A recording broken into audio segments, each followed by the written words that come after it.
Okay, I wanted to do this video broadcast on how fear needlessly drains us of strength that we could have, and it makes us live in a chronic state of almost death while we still live.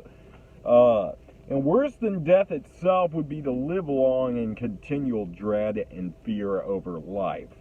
Fear has a way of making many die while they still live, a chronic state of death while above the surface of the ground.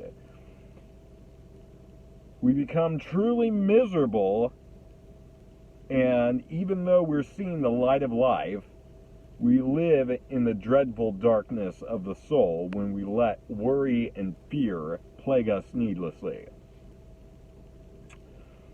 So, it says the human spirit can endure sickness, but a crushed spirit who can bear? And sometimes the worst thing about life is not the difficult circumstances we have to go through, but the emotions that we suffer as a result of those things. Sometimes the emotions themselves can be even worse than the actual circumstance surrounding a situation, if you think about it. You know, Jesus said in John 10, where he says, "The thief comes only to steal, kill, and destroy, but I have come to give you life and give it to you abundantly." And so often we think of abundance of life as being the outward circumstances. Everything's going right, everything's going the way it should. But you know, even when that is going right, we can still worry ourselves to death about certain things. Even we can still create needless problems out of things that don't have to be there, even when life is good. And so I think the place of peace God wants to give us is where we're in a place where, regardless of what is going on, we can still keep our peace and calm composure in any circumstance of life. Human beings often dread many things that they have no idea whether are rational or likely or going to happen at all.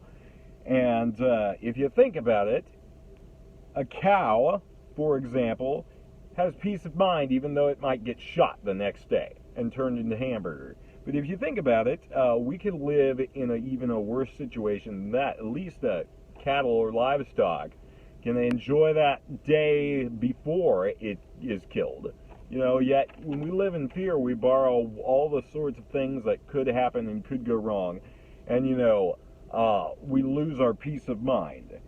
And so even the hardest circumstances outwardly do not have the full power to break a man or woman nearly as much as the internal problems within. And that's oftentimes the big issue, the internal struggles. Discouragement, despondency, hopelessness, anxiety welling up within can sink a person much faster than the gloom of external odds he or she faces.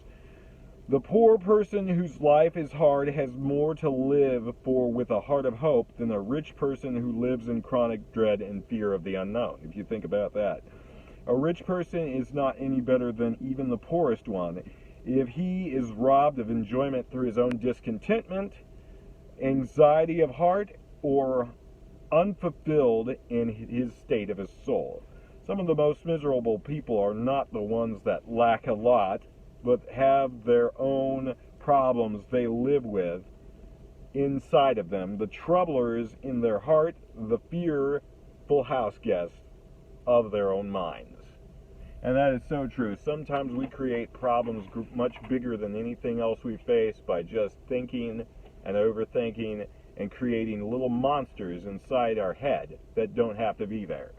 Hope you found this message encouraging. God bless.